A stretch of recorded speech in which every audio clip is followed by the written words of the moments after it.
At Talus, we know cybersecurity can be tough and you can't protect everything, but with Talus, you can secure what matters most. With Talus industry-leading platforms, you can protect critical applications, data, and identities, anywhere and at scale with the highest ROI. That's why the most trusted brands and largest banks, retailers, and healthcare companies in the world rely on Talus to protect what matters most. Applications, data, and identities. That's Talus, T-H-A-L-E-S. Learn more at talusgroup.com/cyber.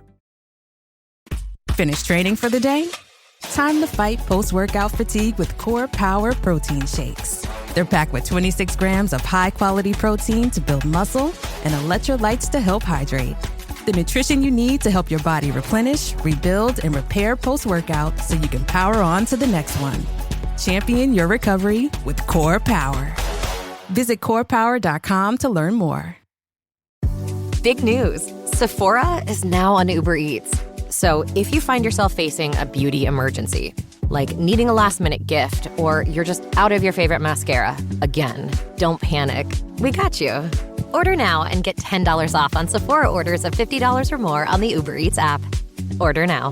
Offer ends October 30th. One order per customer. Additional terms apply. See app for availability. Delivery fees may apply.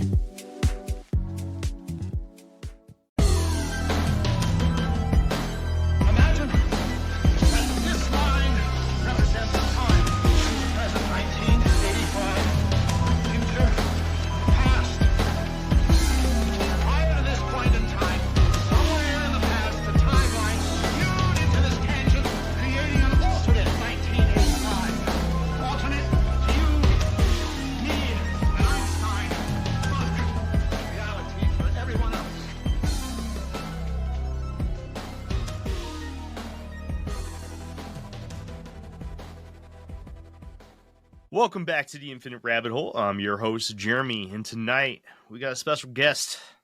This time, our guest is here because Jason doesn't blow us off. That's right. I don't? No. Okay. Fun fact, we had the same guy blow us off 4 times in a row. Oh, wow. No. I felt bad for having just to push it back a week. If you're going to be somewhere, show up. Fool me once, and then fool me 4 times. That sucks when people do Shame on me for sure. But yep, secret's out. We have Jason Hewlett in the house today, old boss man from the Paranormal Network. Yeah, which we were just talking before going live. Like those days ended already almost 3 years ago. That's crazy. It's unfathomable. It just seems nuts. Jeff has 3 years more worth of gray in his beard. It's depressing, actually. We all do, man. Like I know I got way more than I did then. I got 2 strands popping up right here. Yeah, my wife lets me know. Yeah, you're welcome.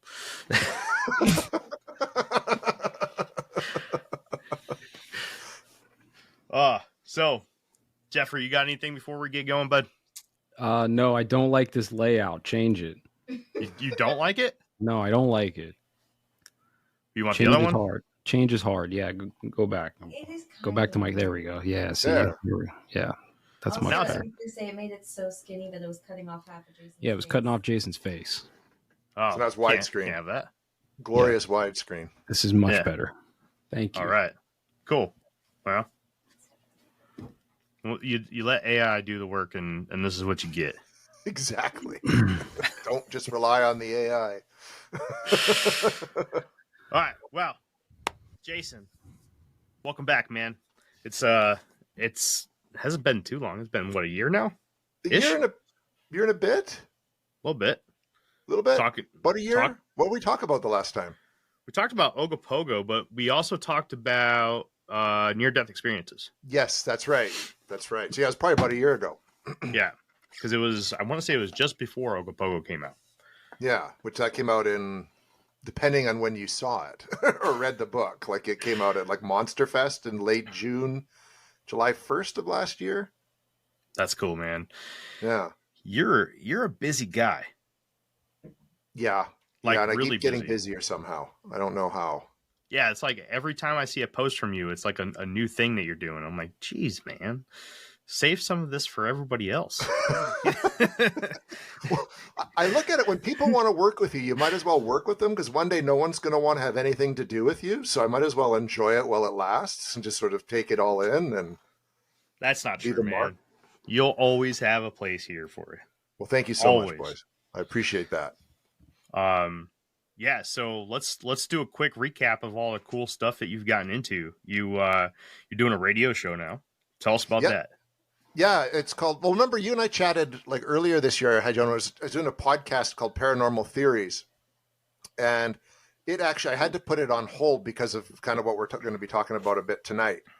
And then, like on my birthday in July, this guy who was the Canadian content creator for Sandcastle Radio out of Florida approached me saying they wanted to do a paranormal show, and they'd looked at a whole bunch of people and they really wanted me to do it. And so I did what I usually do is I said yes without thinking about it Hell too yeah. much. Right. And so I've been doing that. And so now it's called Paranormal Theories. And it's just going to continue what I was trying to do on the podcast, like interviewing people within the field and stuff like that. And then, it's an hour-long live show every Tuesday night at 5 Pacific on Sandcastle Radio. And you can listen on sandcastleradio.org or download their free app. But it's all over the world. It's really cool.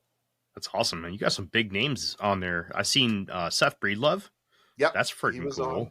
Ryan Sprague was on. Jesse Doyle from Hellbent Holler has been on so far. And I'm lined up a bunch of people coming up as well. And I'm working on a few others. So it's been really cool. I'd love to pick Jesse's brain. Yeah, she's super interesting. Like super interesting to talk to. Lots of high energy. Really cool. And I brought her on like when they put out their, the Monster on Morris Mountain documentary that STM put out back in August. So yeah, tied into that. So yeah, no, it's been a lot of fun. It's been a lot of fun. It's as you know, putting on a weekly show can be a fair amount of work. But I have a great time doing it, and it's just a little bit. But I enjoy it, and I enjoy talking to people about this stuff as you guys do, right? So it's been really cool to kind of just do that, not have to worry about turning it into a documentary or writing a book about it. That's awesome, man. Yeah. That's awesome. Speaking of getting out there, right? So, Wendigo, you've been getting dirty. The Wendigo. You can start. If you want to ask a question or something. you've been getting out in the woods, man. I've seen a bunch of pictures, a bunch of video clips of you out there. Tell us about this, man.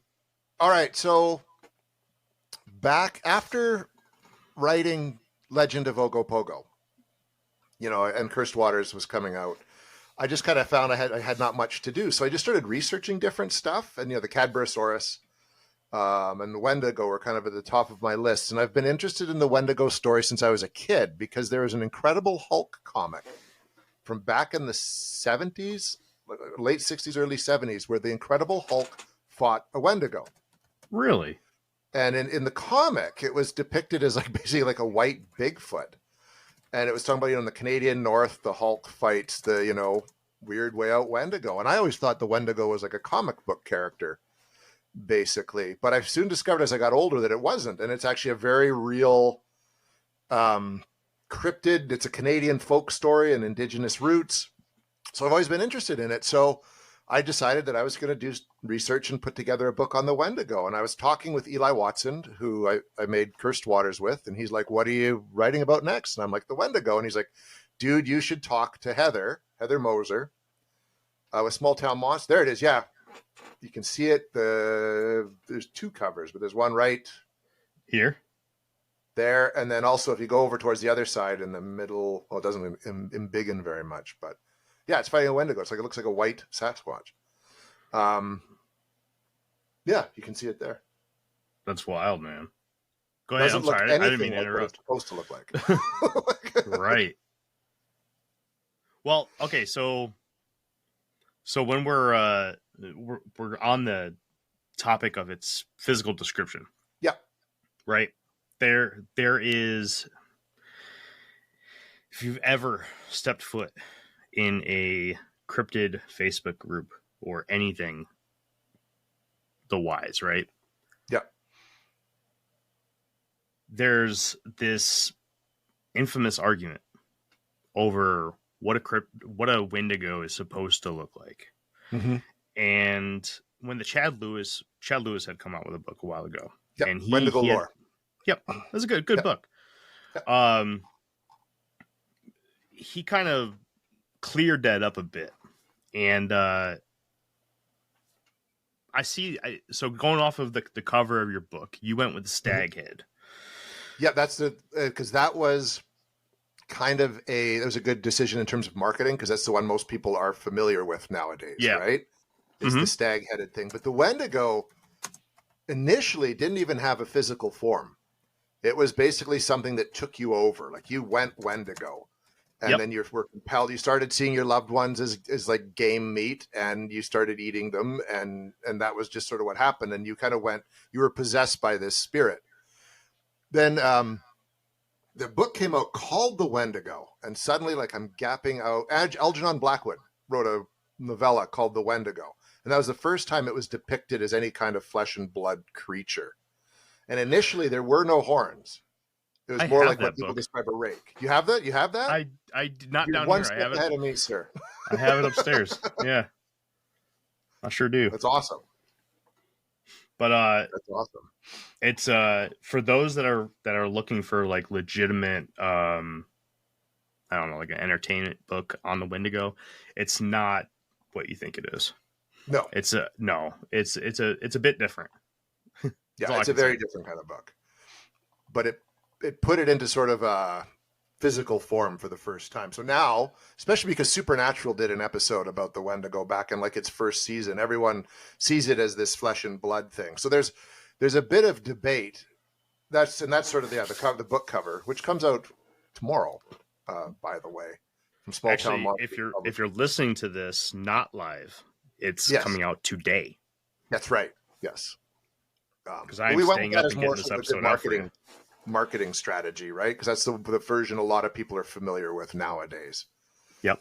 And when they read the book, I explain. Like, Chad Lewis is one of the many people I interviewed for the book, and we got into that quite a bit. Same with Ronald Murphy, who's an author, researcher, and folklorist. So we touch on a lot of those different aspects of it.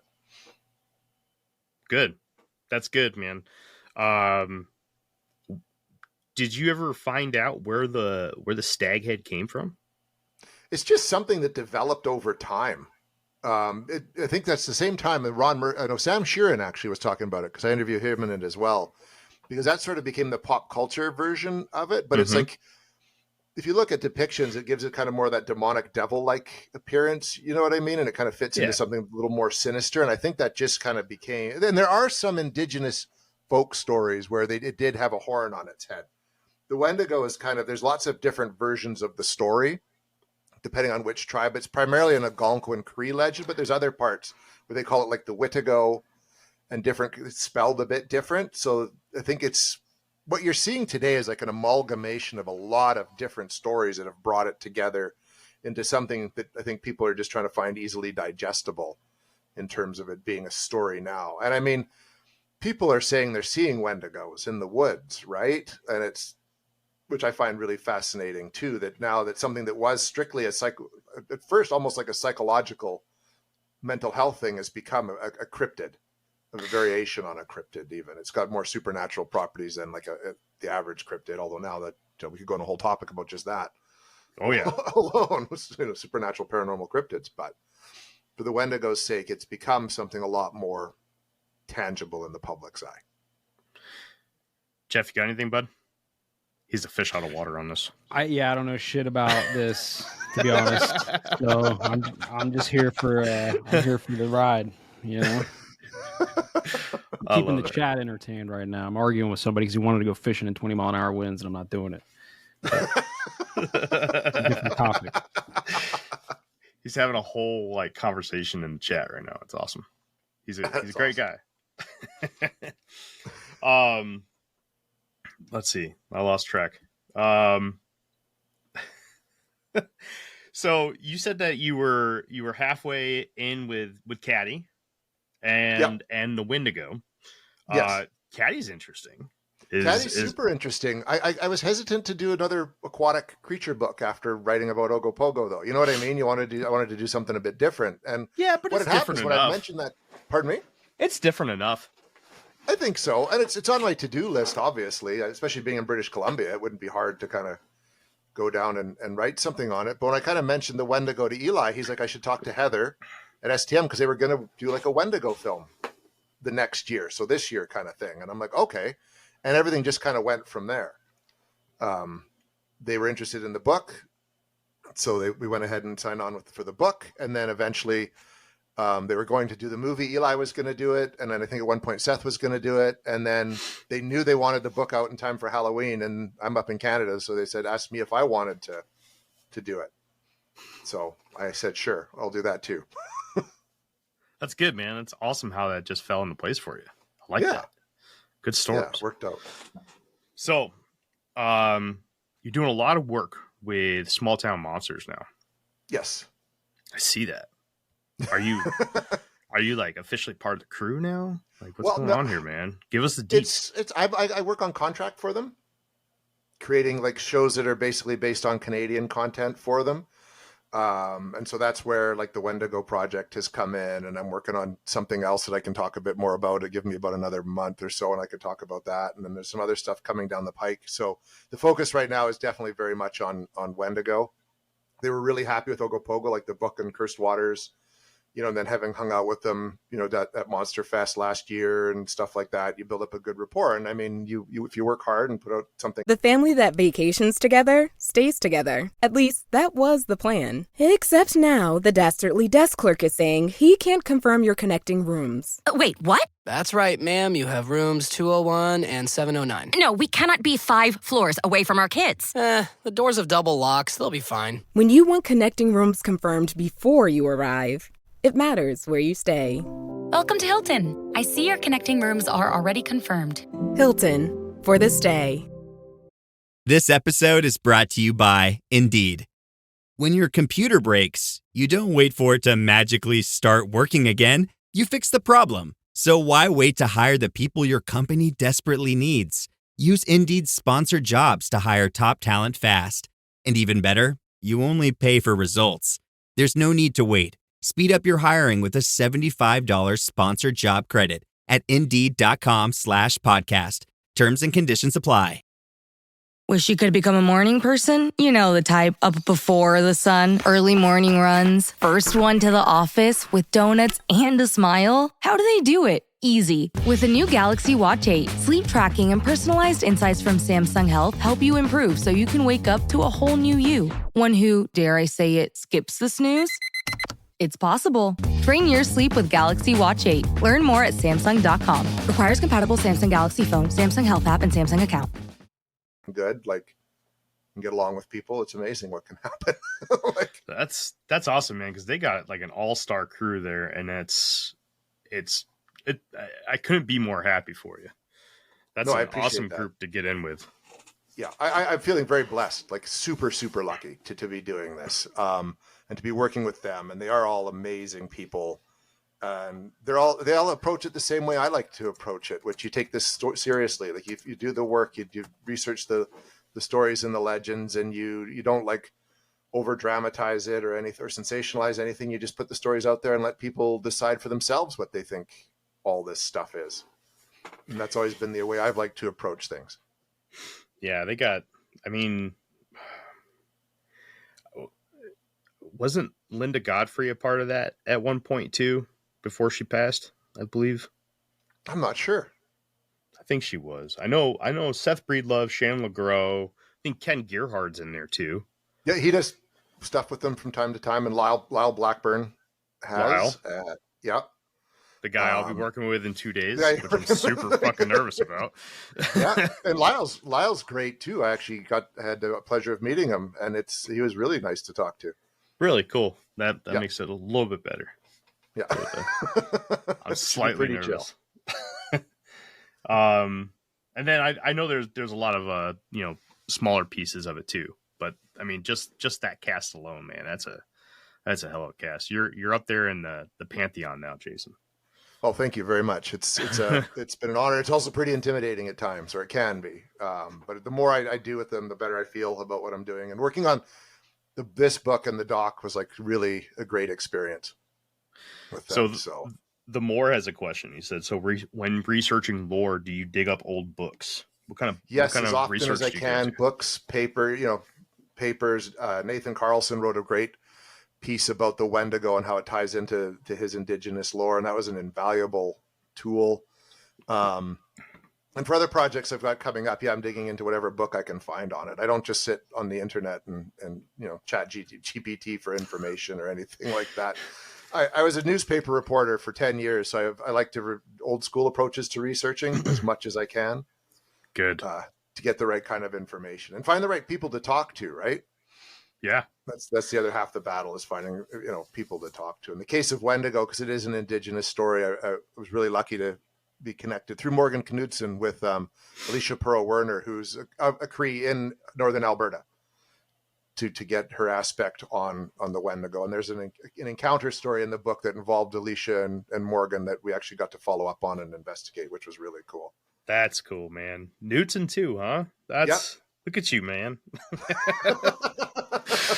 Jeez. Come on, boss man. Share the love. Look at Jeff over there. He's shocked. He doesn't know any of these people. I know Blackburn. That's the only name that I've recognized.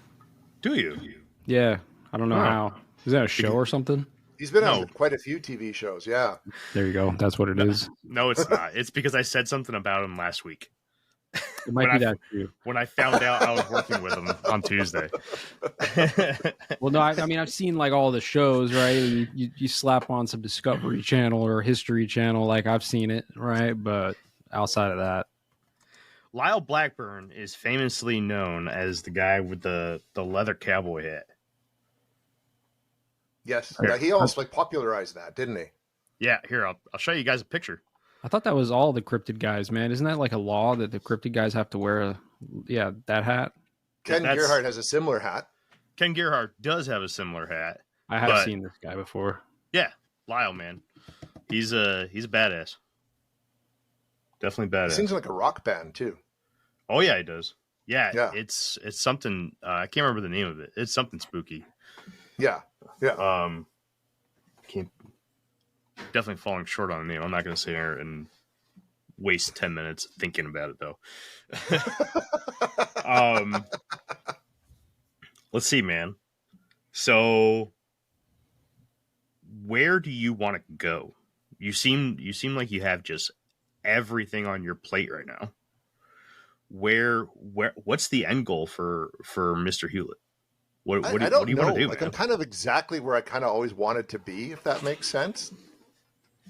Like when I was a kid, I thought, and this was, I'm going to age myself here. Like most of my youth and teen years were through the 80s, but I thought, man, wouldn't it be cool to sort of investigate, paranormal phenomenon, write books about it and make movies about it. And then I remember I kind of set pause earlier this year and was like, holy shit, that's exactly what I'm doing right now.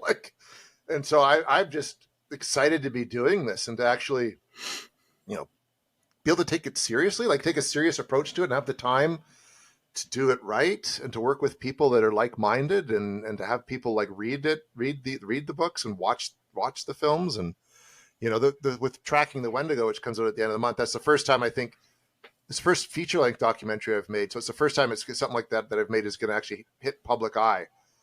And I'm kind of really curious how people will react to that kind of thing and just see what happens. So Cursed Waters didn't have it was, but Eli directed that, right?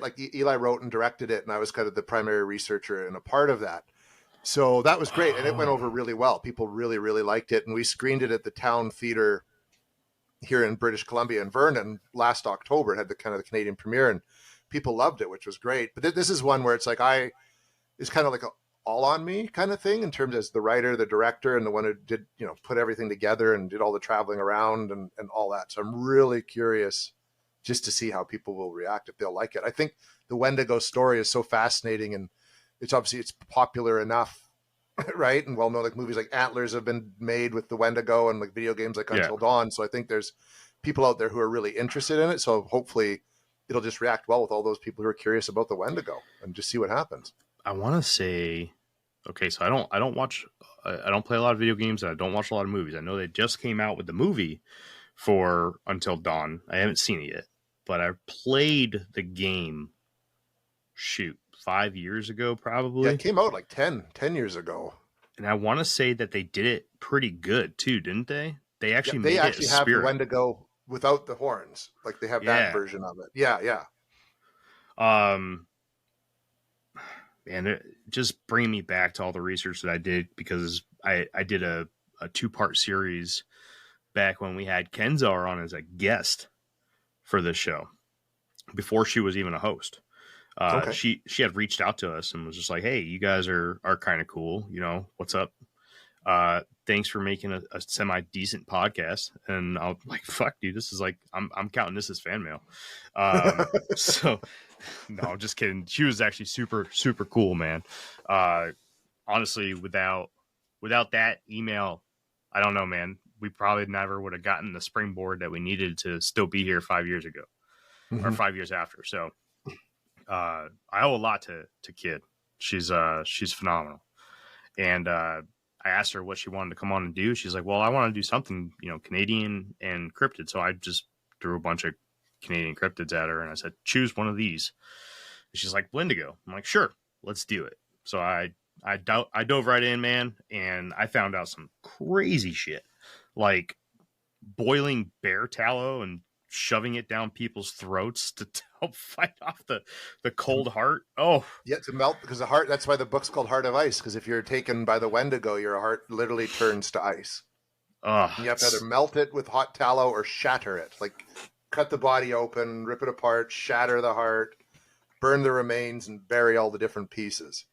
Yeah, like you have to decapitate it and literally move it to different parts, like as far as you can from each other, so that they don't coagulate back together. Right? Yeah, it's like fucking crazy, man. It's crazy. It's crazy the lore, stuff.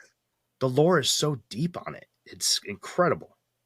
And no one knows where it starts. Like Swift Runner's like where the story really became known in the public consciousness, because he's the guy that, murdered and ate his family in the Tuatna Valley. And then he was like the first guy hung in Western Canada at Fort Saskatchewan. And he claimed he was taken over by a Wendigo. So it became a court case. You know what I mean? And that's where Wendigo first got heard in modern Western society. Well, modern, like, we're going way back late 1800s, but Western society. Do you go over that in the book? Yep. Covered all in the book. Yeah. And we talk about Jack Fiddler, the Jack Fiddler story. He's the guy who was a Wendigo killer, him and his brother, and he was arrested by the Northwest Mounted Police for murder, basically, even though he thought he was doing right. You know what I mean? Like, he was out there vigilante in it. Yeah, well, he'd be asked to do it by members of his tribe, because they would believe that, enemy tribes would like curse them with the Wendigo, or if a family member was possessed by the Wendigo, you had to kill them. Otherwise, it would just kill everyone in your tribe, right? And that too became a court case and got known. So this isn't like just like some ghost story. It's actually known and cataloged in Canadian criminal law, which makes it a true crime story too. Yeah. The Fiddler one's new to me. I can't wait to get your book and read up on that. That's pretty cool. But the Swift Runner, man, that anybody grab Jason's book, read up on Swift Runner's account. That is oh man, I don't even have words for it. It's disturbing.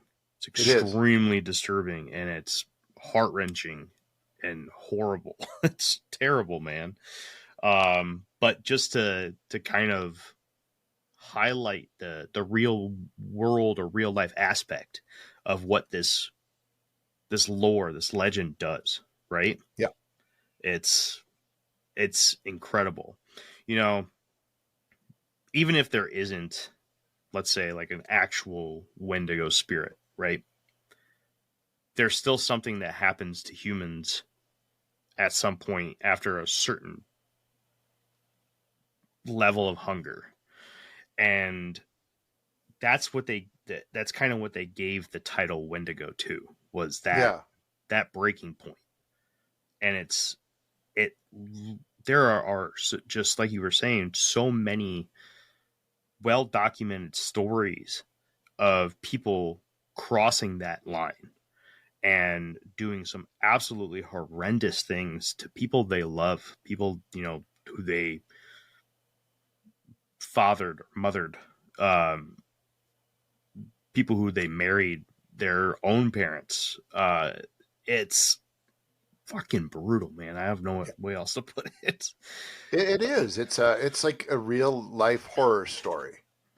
Like, Hollywood can't come up with something worse than the Wendigo story, right? Like it's in the actual DSM. So like the medical diagnostic book for mental health, they call it Wendigo psychosis. It's primarily amongst indigenous people of the Algonquin and Cree tribe, but that's the DSM trying to put something very complicated into simple terms for people to understand, right? Like it's crazy. It's one of those ones that really cross it. Like, and if you go to Northern Alberta, which I did to research the book and to work on the film, people there very much believe in the Wendigo and that it's still out there, and that you don't even want to say its name because that will draw it out and after you. And so it was just bad. People are still having Wendigo sightings up there and experiences that they're attributing to the Wendigo because it just fits into that lore. Like even, a voice of someone in the woods at night calling you out, trying to lure you out into the woods, to get you. Like it's just these things are still happening today. And to me, it's fascinating that it's so prevalent. It's peak spooky, man.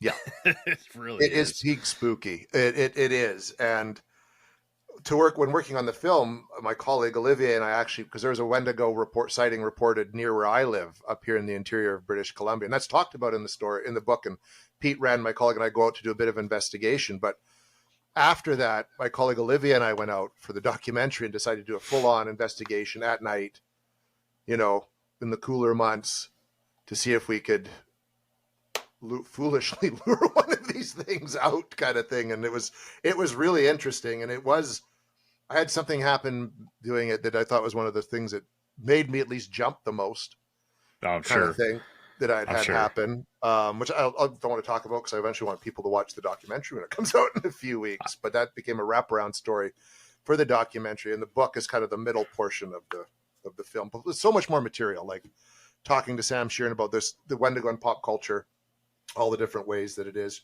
trying to track down the origins and how it relates to other similar mythologies around the world, like with the Wild Hunt and where the antlers come from and all that kind of stuff. So I tried to make the book as comprehensive as I could, knowing that it was following up Chad Lewis's very good book on the subject matter. And interviewing Chad for it as well was like great for the book, and the film was phenomenal. And he's super enthusiastic.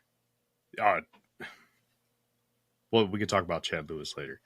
I actually live in the town he went to college in. Do you? Yep.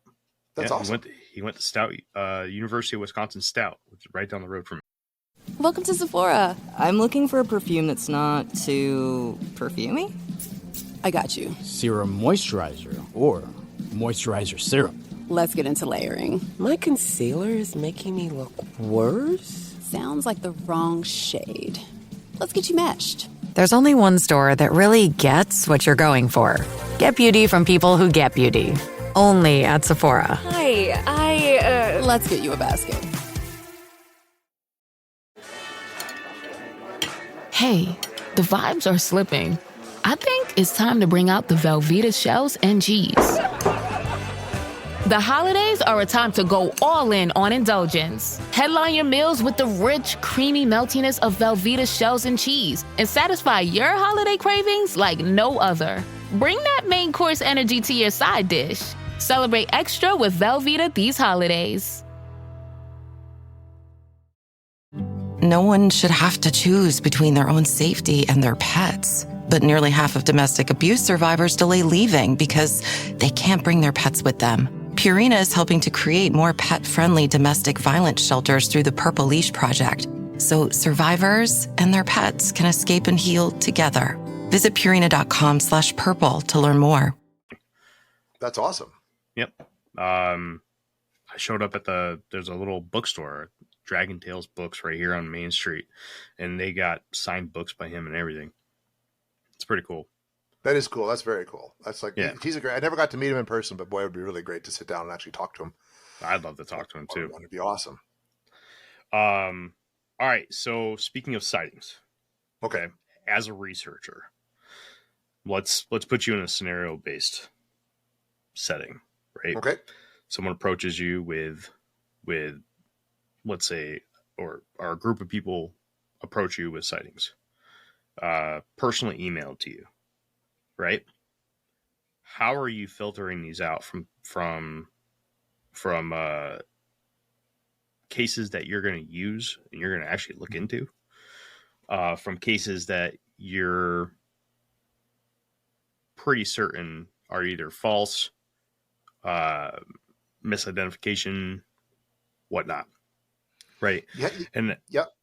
I ask this because there's typically with a lot of cryptid creatures, right, or paranormal lore, there's usually a fine line somewhere where people can cut off and say, okay, for example, Momo, right, the Missouri Monster. I think it was in the 70s. There was a researcher from the International UFO Network or something. Not MUFON. It was something completely different. Out of Oklahoma, who showed up at this guy's property, the main property, camped out looking for Momo, and he was there to see if there was any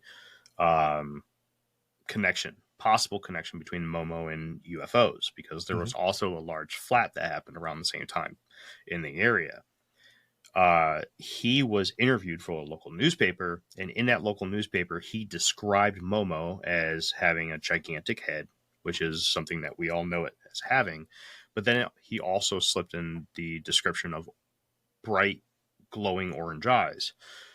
That right there highlights a point in anything reported past that point with any orange glowing eyes, to me at least, as false. Because that was the very first time anybody ever introduced the creature or described the creature as having orange glowing eyes. Every single report prior to that time always described how difficult it was to see any facial features because the long shaggy hair covered its face. But a strange phenomenon. This is something that just happens with human beings. It's in our nature, right? Yeah. You hear something, bright orange glowing eyes, and now all of a sudden 70% of the reports that you're getting have these orange eyes. Did you find something like that when you're looking at a topic like the Wendigo? Yeah, you want to, like, I know with the sighting that was near where I live, I interviewed the people and sat down and talked to them. And the way that the woman described what was going on, like it was, the typical, it was a sighting on the side of the road. It was wintertime. It was like a tall moose-like looking creature with a cloak, which was a bit odd, the cloak part, but it had like the right kind of antlers coming out of its head. But what it was interesting is what was kind of going on at the time. Like her brother had been dealing with addiction issues and had just recently passed away. And that ties into sort of, the Wendigo is a consumptive spirit, right? So there's someone who's very weakened in a bad position dealing with this. So that kind of lent it some credibility. They'd also experienced other paranormal phenomenon in the house that they were living in, which was near where the sighting had taken place. So there was enough there, the physical description, the winter, the consumption, the drug aspect and death, that to me, it bore some credibility to follow up on. And so that's kind of like the first place to start with any of this stuff is you have to interview the people, and it helps to know something about this, what they're talking about. Like you were saying with Momo, right? Like it's that sort of, all I'd ever heard about Momo too was like yourself, the hair was so much that you could never see a facial feature. So if someone's suddenly seeing a facial feature, it feels like a bit off to me. Like maybe that is what they saw, but it doesn't fit in with what else people are talking about. It'd still be worth kind of following up on. Yeah, like you would want to think maybe they're misinterpreting something else, or they just saw something that freaked them out, and everybody talks about evil things with glowing eyes, and they're just sort of fitting that into the narrative, right? Like it's such a tough field to work in because everything can get pretty muddied pretty fast. And you're right, the humans as a society will sort of take one idea and roll with it and roll it into something else that maybe wasn't what they saw at all. We're really good at misinterpreting things. Like there's a lot of stump squatches out there. Oh, there's right? You know what I mean? A lot of bright red circles, man. and a lot of bright red circles and all sorts of, and a lot of people saying that dust is orbs, and all this kind of stuff. And you just got to be really, really careful. But the best first step is to interview people thoroughly, get a feel for them. If you can interview them even in their own home environment, you'll get an idea just from looking at their home environment. I remember getting called to an investigation in a nearby community that people were saying they had this phenomenon happen, like blood dripping from the ceiling in their kitchen, and they had a sample of it on a Kleenex. So my colleague and I went out there, and I mean, they had every single book on the paranormal you could think of. They had every episode of Ghost Hunters on DVD. These were people who were so into this stuff that after talking to them for a while, you knew they just wanted something to be going on in their house. Yeah. Right? Yeah, I had this conversation with somebody just the other day. We talked about the spectrum of believers and skeptics, and how, as somebody who performs interviews, right? I've only done a few, but I'm sure you have a much bigger database than I do. I already find it difficult to talk to people who are too open-minded, just as much, if not more sometimes, than people that are too close-minded. And when you have those extremely open-minded people, to talk to them, and if you're not feeding them the information that they want, the conversation tends to turn bad pretty quick. It does. It really does. So, yeah, I couldn't. That's one thing that I'm just not looking forward to in the whole investigative, in-person side of it. How do you deal with things like that, man? You kind of have to just be honest with people, right? Like this house that I was telling you about, we investigated there for hours and nothing happened. Nothing, absolutely nothing happened. So when they come, when we do an investigation like that, we ask the homeowner to leave so that we can do our investigation without them around. So it's a good way to tell if something's there or not. And then when they came back, sorry, man, nothing happened. And they were telling us about all this extreme stuff going on in their home. So you would think that if all that's really going on in the home, after several hours, 6 to 8 hours of investigating, you're going to get something. Yeah. And nothing. Do you think that has something to do with, if the people who live there are there, maybe the whatever it is more comfortable kind of expressing or showing itself in a way than if some strangers are in the house? Does that make sense? That can be the thing. So we try to do multiple investigations, some with the homeowners there, some without. We like to do the first one without them there. And then if we have something happen when they're not there, we kind of get okay, there's probably a better chance, of something going on. But if not, we like to come back and do stuff with them present and do a mix of that. But these people, then when we said there was nothing there, they were just kind of put out and didn't want us to come back. So that was a sign to us that, well, okay, maybe there's really nothing going on here, or we couldn't appease what they were thinking, right? it's a tough call. Sure. But I find honesty is always the best policy with all this kind of stuff. You can't placate people. It's the same if there's someone who's terrified of an experience that's going on in their home, and you go there and you get it quantified. You have to say something, but then and if it's something that's scaring people, then you've got to arm them with things they can do to make them feel more comfortable with this situation, or give them tips on how to, best deal with it, or try to get the spirit to leave, or et cetera. I mean, it's very different if someone's seeing a Sasquatch on their property, and if you go out there and, Jeremy, you've talked about your experience before, if you're an investigator investigating Sasquatch and you've had your experience, you want us to come out there and look into it and we confirm that, what else are we going to do? It's a total different beast. But with hauntings, generally the homeowner is the only one that can make that spirit go away. Generally, you have to empower the homeowner to deal with it. So you're too nice. I'd fuck with people. Nothing would happen. They'd come back and I'd go running out the front door. I'm never coming back here. Fuck this. My buddy Pete, when he was part of Vancouver Paranormal Society, he had someone who was investigating a house where the woman was convinced there was something demonic in there. And the investigator went in, did his investigation, and said, you have 14 demons in your house, and just left. And then the woman killed herself. She was so terrified that this person had said there was like all these demons in her house. She couldn't handle crazy. Wow. You have a responsibility as to people, right? Like it's Maybe people, there was. If someone's terrified of this, they're going to take it. They're going to really react. Maybe there was. Maybe that's something that, pushed her over the edge too. Not just the fear of it, but if there's fucking demons living in your house, like. Yeah. I mean, I'd personally move, but I know that's not always so easy for people, but she was that freaked out that's just her response to it. Damn. Right. Well, now I feel like an asshole. No, don't feel like you are an asshole. Everyone's natural reaction is to want to mess with it. Trust me, I've had that myself. Like, you know what I mean?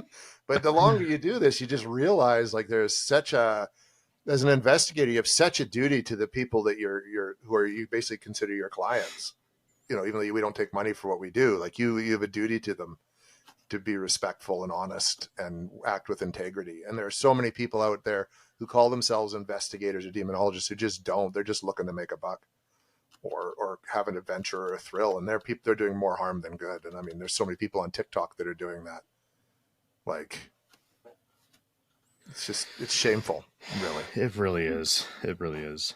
I don't know how you do the paranormal, man. Like I love that you have this wide range of interests and that you cover a wide range of things, right? So far you've written books on the paranormal, near-death experiences, aquatic cryptids, and now native folklore creature spirit, right? Scary monster thing. I mean you're everywhere, man. It's awesome.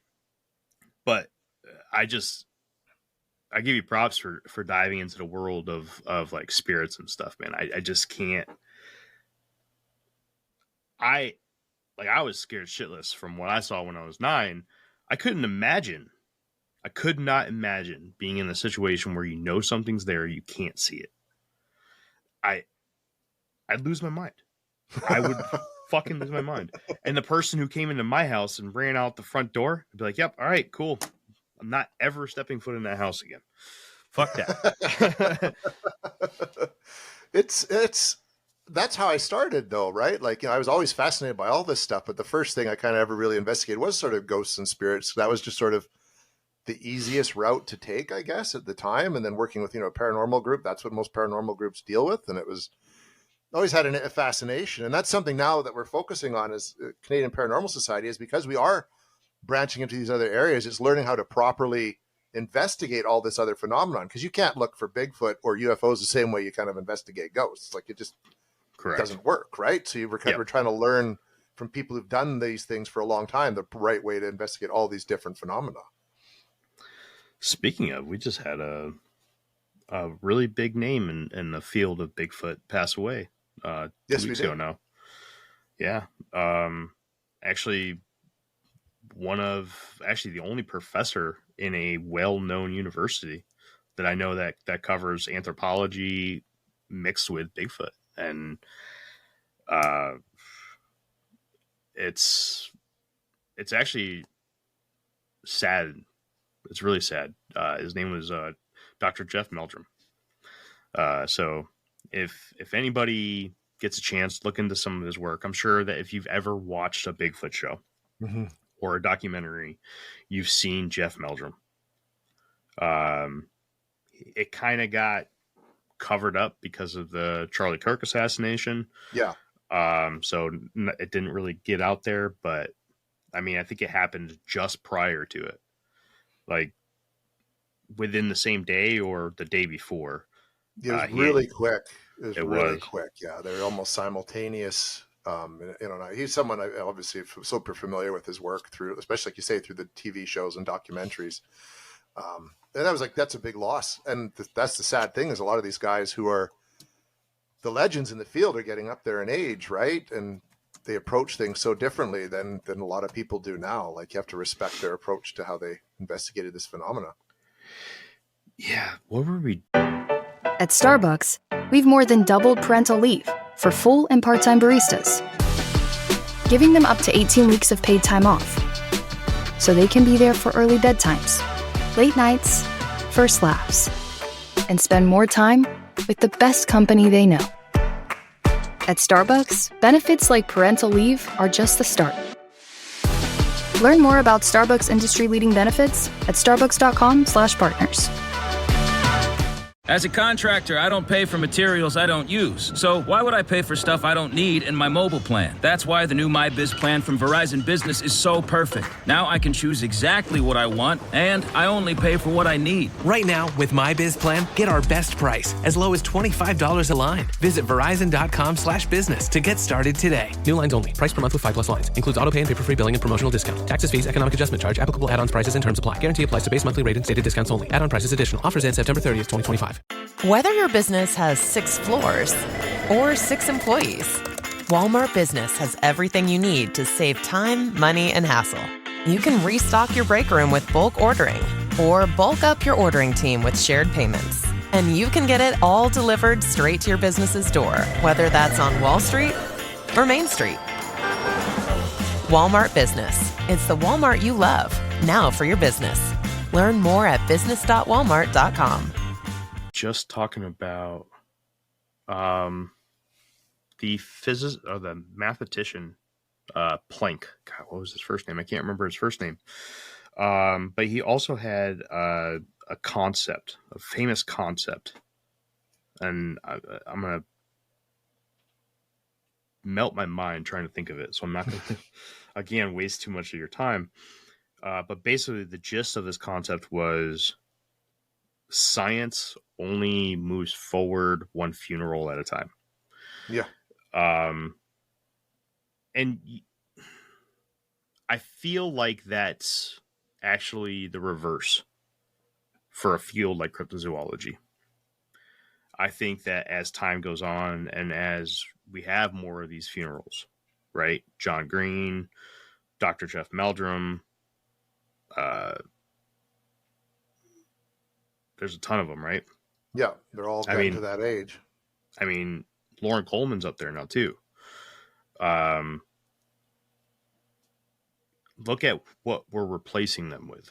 And I'm not trying to point fingers at anybody, start fights with anybody, but we have a lot of very, very open-minded people. And they're crossing, like kind of how you alluded to, they're crossing the topics of cryptozoology with paranormal or spirituality. And I believe that there's room for both studies in cryptozoology, especially when it comes to Bigfoot. Like, I mean, one of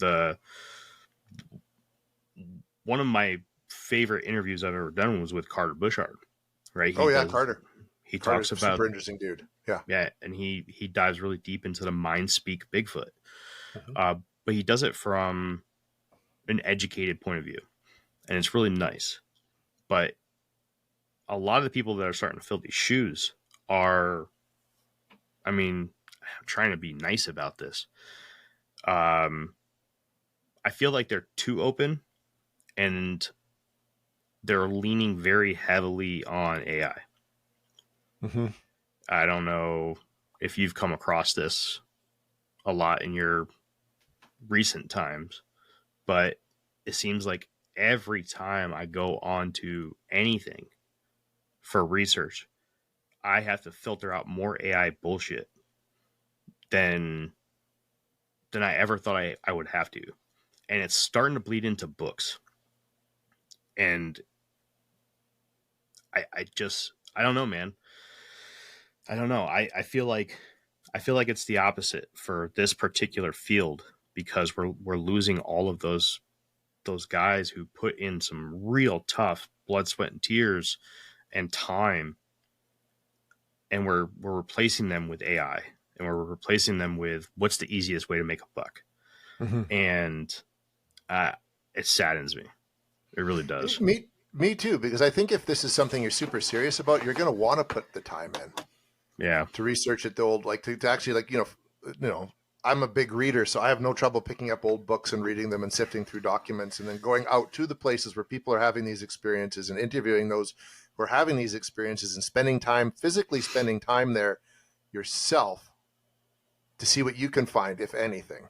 And I think that's the only way you can be a serious investigator. If you're just sitting there creating AI generated stuff or just using it to do your research and you're throwing crap up on TikTok or YouTube and that's all you're doing, there's a problem. And you're not serious about this. And I'd question the reason why you're doing it to begin with.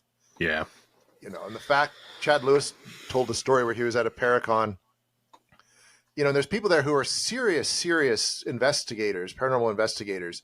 And then there's people there who are TV stars, and all the people coming in were talking to the TV stars, and very few were going up and talking to the actual legitimate researchers and investigators. And that to me is sad. The people who are on TV, some of them have started off as really good investigators, but you know, a lot of them also are just hired on to be TV personalities because they've had a little bit of experience, you know what I mean? Or they have the right look for it. Again, I'm not trying to trash anybody because there's some people out there doing really great work, but the people who are doing the really hard work aren't getting recognized in the same way they would have been, like in the era of John Green and Renee DeHinden and Thomas Steenberg and all them. You know what I mean? Like it's you have to have a huge social media following and be on TV now. Yeah. I mean, I was talking to I call him a kid, you know, he was in his early 20s, and it just kind of BSing back and forward, possibly working out, you know, a cross podcasting deal where, you know, I go on his, he comes on mine kind of thing. And, you know, he claimed to be this huge cryptid nerd, man. He didn't even know who Bernard Hewlett was.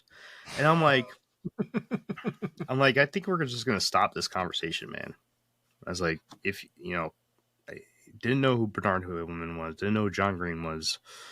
And I'm like, I think we're good, man. I think, I don't even think I want to put you on my show. Yeah. So, and you know, I don't mean to sound cocky or stuck up when I say those names, but these are like true pioneers of the field. You know, I'm happy that you're coming up though, and I'll say that behind your back too. By the way. Oh, well, behind my back. Oh, that's nice. Absolutely. No, I actually appreciate your work, man. I really do. Thank you so much. I look at the path that you're taking as kind of like a blueprint for something similar to that I want to do, and letting you do all the hard work, and I'll just come up behind you. So. Sounds good. And you know, but you're putting in the time and the effort and all that too, Jeremy, and that's important. It's I think too many people, I think it's part of a societal thing. Not enough people want to put in the hard work to get to the end game. But the only way you're going to really get to the end game is by putting in the hard work. Yeah. Hopefully I keep catching crap about not putting out my book, and I can't explain it, but you know, I'm so picky, especially about the first book. I don't know. What was your first book, Jason? The first book would have been I Want to Believe: One Man's Journey into the Paranormal. That's the one I wrote with Pete Wren. You did it? You did do that with Pete? Yeah. How long did it take you to get the confidence to put that out, man? Well, it happened sort of again in reverse, because I know Pete and I had just launched We Want to Believe, and we were on Shannon LeGros Into the Fray podcast. Pete and I, she was interviewing us about the show. And Pete was sort of telling his stories, some of his stories, and she sort of said to Pete, like on air, "Oh man, you should write a book, Pete, and have a book come out because you got so many fascinating stories." And I remember, afterwards, I texted her and I said, "Are you serious about Pete's book?" And she's like, "Oh yeah, I totally would." And I said, "Okay," I said, "because I could totally write Pete's story because I have 10 years as a newspaper writer. To write a book wasn't that intimidating." So I convinced Pete it was a good idea, and we basically sat down in June of 2020, and the book came out that Christmas. That's crazy. Yeah. But there's a pandemic, and we couldn't do anything either, right? Like everything was shut down. So we had all the time in the world to write a book. Yeah. And so that's kind of how the first book came out. But I was confident enough going in, but that's because I wrote newspaper stories for 10 years, like crime journalist for 10 years. Like thought of writing that book wasn't scary at all. And Pete told the story really well. You should just put it out, Jeremy, honestly, man. I mean, I don't write books, but I write music, and I have that same problem where I'll be working on a song or something, and I'll hold on to it for what I feel like is forever. And then a day comes where I wake up and I'm like, fuck it. And I just put it up on the internet, and all I get is like praise for the songs. You know, like people are like, "Oh, that's sick. That's awesome. I'm glad you put this out." So it's one of those things, I think, when you're, especially in like the creative space, because you can totally block yourself Like you just have to fucking find the day, be happy enough with it, and just fire it off. I think you're right. Nothing creative is ever really finished. It's eventually just abandoned. Yep. Like it's good enough. Let's do it. Then if you've got a deadline where you have to have it by a certain time because there's a publisher breathing down your neck, well, then you hit that deadline day and you make sure it's good enough and off you go.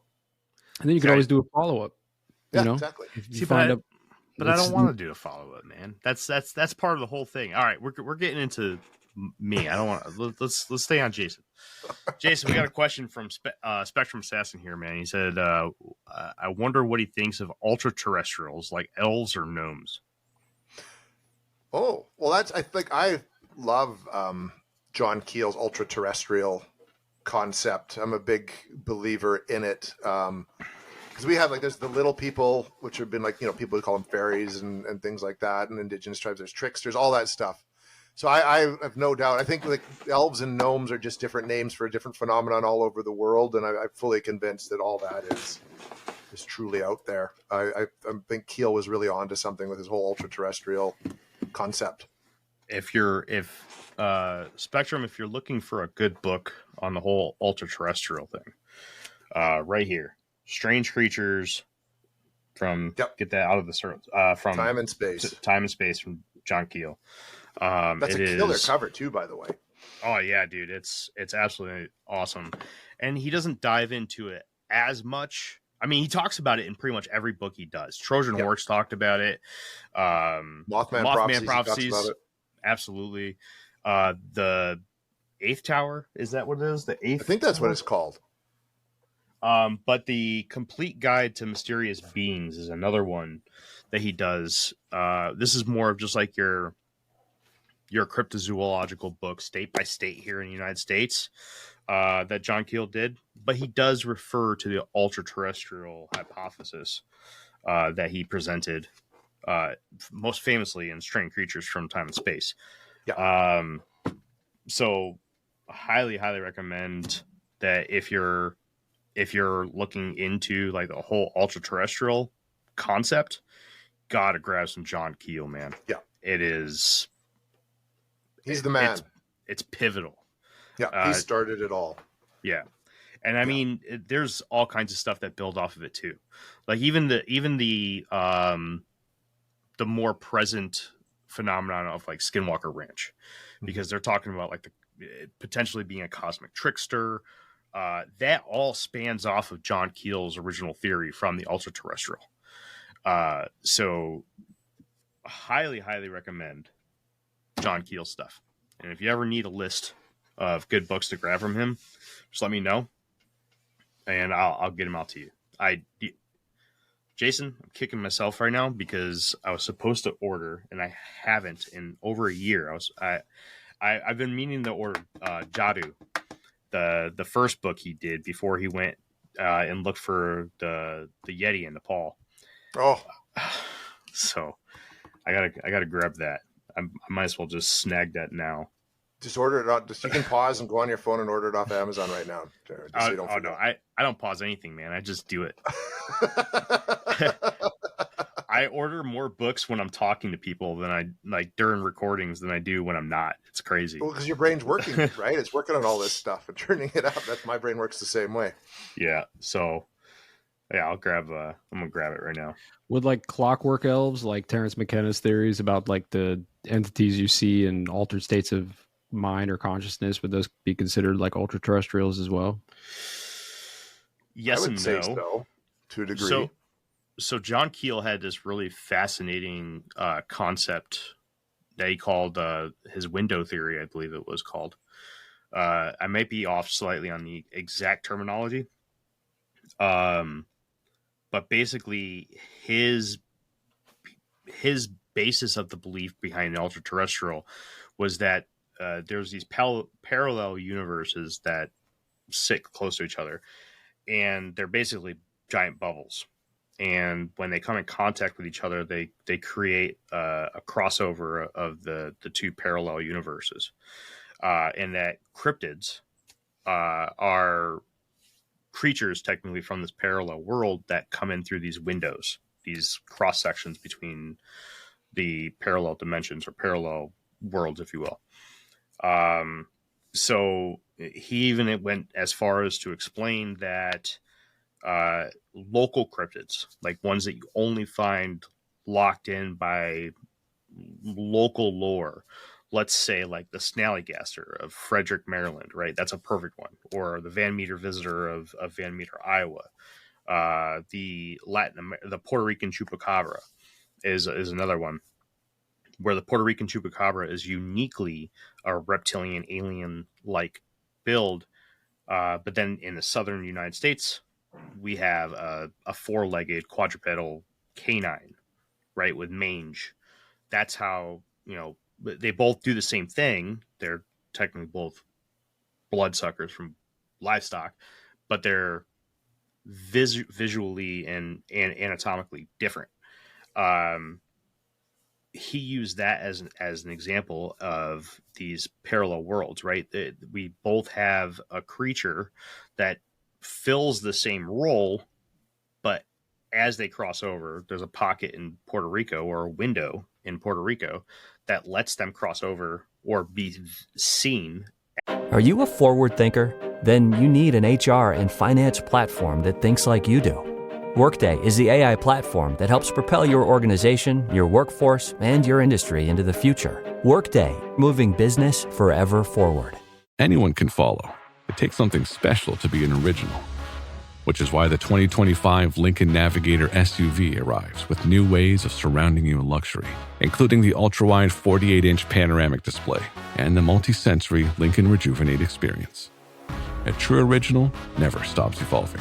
So meet the 2025 Navigator, the original that's all new and better than ever. Learn more at Lincoln.com. Lincoln and Navigator are trademarks of Ford or its affiliates. You don't technically need this car. You say that out loud to yourself. You say, I have no space. You say, I'm just looking. Then you click. Then you zoom in on photo number 87 and whisper, oh no. Then you text a friend, the one who always enables you. You say to yourself, this is the last one, knowing it is not. You don't need this car. But maybe, just maybe, this car needs you. Bring a trailer. It's never just a car. At times. That's more or less along the lines of his ultra terrestrial, and it's not exactly it, because the ultra terrestrial sits above those pockets, and where I think like you're talking about like machine elves and stuff. Yeah, entities that you see on psychedelics and things, Potentially, I would love to see somebody do like a really deep research piece on John Keel's ultra terrestrials and how that might affect or how that relates to psychedelic beings. That would be really interesting. Mm-hmm. That would be really interesting because even like we've talked about this before, Jeff. A lot of the beings that you see in the DMT realm. Not that I've ever done it, but I've read Terrence McKenna, and I've read plenty of other pieces too. They have mantids, they have reptilians, they have creatures that look just like gray aliens, and John Keel even used, talked about grays and other Nordic type humanoid alien beings as examples of these ultra terrestrials, and I'm actually jumping out of John Keel a little bit and talking about somebody else's research now, because then we get into the biological drones that the Greys could potentially be for a species such as the Nordics that have also been paralleled to things in the psychedelic realm. So I don't know. It maybe there could be a connection there.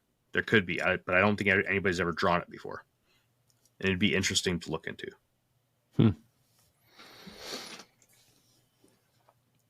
Really, really interesting.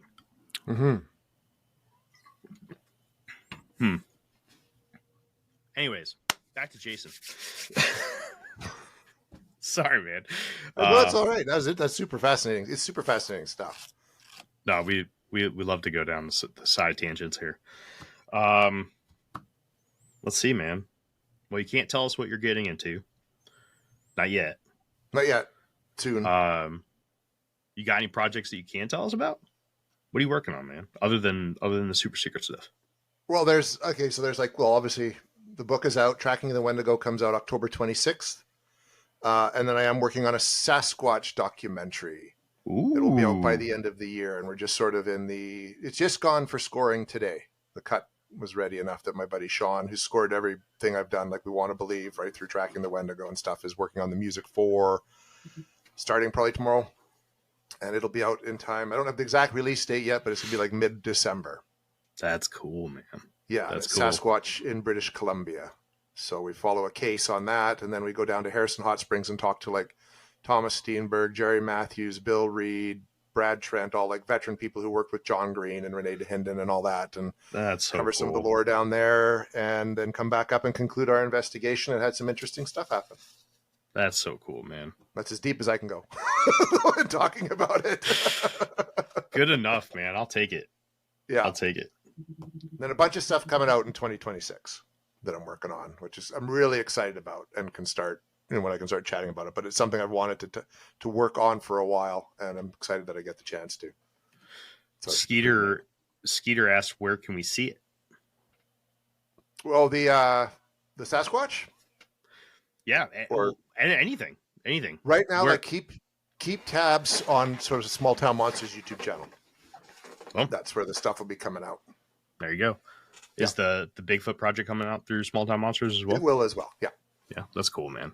I think this is the first time I've actually talked about it, so you're lucky. There you go. Ooh, congratulations! look at that. Like in terms other than teasing it online, that actually mentioned that it's coming out at the end of the year on Small Town Monsters. So sweet, man. Hopefully, you're not going to get in trouble for that, are you? No, I don't think so. I think it's fine. Okay. I can't say exactly when or what it's called or anything like that. So cool, man. Yeah. And yeah, Kenzar, she says that Harrison is huge on the big feats, and it's like, yes, it is. And we actually go to the museum in the documentary, and everything like that. It was pretty wild. That became kind of our little jumping off point for what we did down there. But Harrison Hot Springs, if anyone here comes up to Canada and you're into Bigfoot, you have to go to Harrison Hot Springs. Like you have to. Don't call it Bigfoot, call it Sasquatch. Bigfoot's the American name, Sasquatch is the Canadian name. And the Sasquatch name came out like quite a few decades before the Bigfoot name was coined. There you go. There it is. There it is. Jeffrey, got anything for him, bud? No, man. Good to see you. Sorry I wasn't able to keep up with all of this. It's not my realm, but it's all good. Glad I was here for it. So we'll definitely have to. Good to see you again. Yeah, we'll have to link up before another year goes by. That's for sure. Yeah. No, that'd be awesome. I'd be totally down for that. When you could talk about more stuff, man. Yeah, maybe I'll let you guys know right away. Yeah, we'll talk about the DMT elves. That's what we'll talk about next time. Yeah, that'd be awesome. We should even do some DMT just in time. Woo! Boss man parties, man. I like it. Before I had kids and got married, yeah, and got too old to never recover. one of these days, man. I've never tried DMT, but that's something that I'd delve into it, man. Just to have that experience, but to see the things that people are talking about, because is that the key to just altering your consciousness enough to seeing the things that are there all the time? That's where I get fascinated, just by that whole with the Keel as ultra terrestrials and just the whole concept that this stuff is always around us. Mm-hmm. You just have to change your vibrational frequency to see it all. I think that to me is just your mental state just slightly, and you just open that door. I think that's just a fascinating concept to me. Yeah, me and Jeremy have talked about this before too, because it's from my perspective, people who have these types of sightings, they're usually it's like high anxiety or fear or these altered states when they have these interactions. So to me, it's not the same, but it's the same, right? Yeah, no, I agree. And people that have these, they're just that little bit more open-minded, and that's all anything like a DMT or any hallucinogen does. It just opens your mind more. Oh yeah, right. Yeah. So there's so many we could spend another hour just talking about some of the cool shit that comes with this. I've heard some stuff that just absolutely blows my mind, especially when you get into the medical science of it and everything. It's just it's on another level, man. It really is. It is, and I think it's just tapping into that. All right, Jason. That's all I got for you, bud. That's all right. That was a lot of fun as always, man. Good. Always. Good. Try not to keep you too late. I know. Well, Jeff has to go night. It's my bedtime always. He's got fresh baked cookies sitting on his counter. He's got to go eat them. That I do. His lady spoils the shit out of him. That's awesome. Good for you. She brings him fresh baked treats and glasses of milk while he's recording. Yeah, Jeremy will be going on a rant, and I'll just like plate of fresh baked goods. That's awesome. It's like, man, dude, seriously? I'm jealous now. It's crazy. But if you could just hang tight for a few minutes after we close out, that way I can make sure I got everything. And then I want to throw something at you because I just do. Okay. But before we go, do you have anything else that you'd like to put out? Give people your socials, where they can contact you, all that good stuff. Yeah. If people want, like, just come find me on Instagram at Jason Hewlett Official.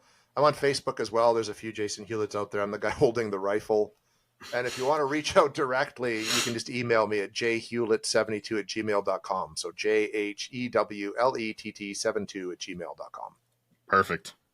All right. And I'll tag you when the episode comes out, which will be tomorrow, because I'm going to stay up awesome. and Thank you get so this out much. while I watch Sunday Night Football. So. There you go. All right. Well, that has been another episode of the Infinite Rabbit Hole. We do have another guest on the schedule next weekend. It is not the guy that blew us off 4 times in a row, but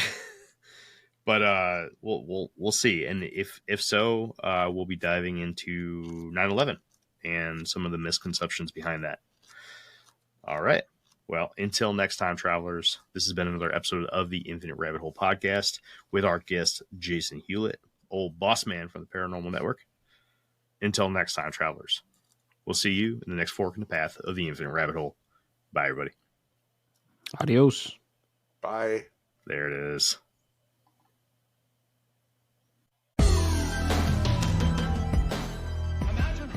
Hey, everybody. Thanks for checking out the Infinite Rabbit Hole podcast. If you're looking for more of our stuff, head on over to infiniterabbithole.com, where you can find links to all the podcast players that we are available on, and even our video platforms such as TikTok and YouTube. While you're there, make sure to check out all the links for our socials and hit that follow so you know when all the new stuff from our podcast comes out. And until next time, travelers, we'll see you right here in the next fork in the path of the Infinite Rabbit Hole. Bye.